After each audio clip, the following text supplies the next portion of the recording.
His own government locked his family behind barbed wire. He volunteered to fight for that same government anyway and became one of the most decorated soldiers in American history. 1943.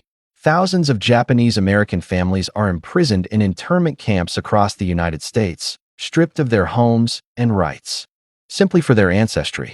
From behind those same fences, young men line up to volunteer for the U.S. Army.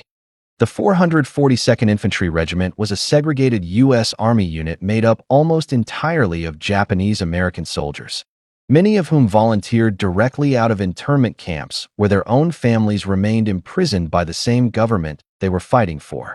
These soldiers fought under a country that had labeled their parents and siblings potential enemies without trial or evidence, based solely on ethnicity. Many volunteered specifically to prove their loyalty, knowing full well the risk and injustice involved. The 442nd was deployed to some of the most brutal fighting in the European theater, including the campaign to rescue the Lost Battalion, a Texas unit surrounded and cut off by German forces in the forests of France, with no clear way out.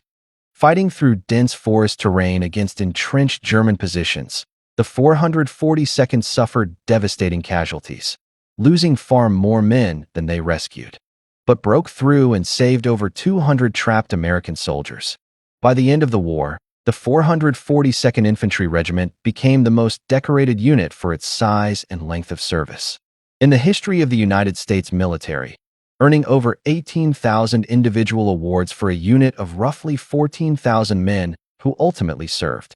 Many of these soldiers came home from war to find their families still behind barbed wire and continued facing discrimination despite their service.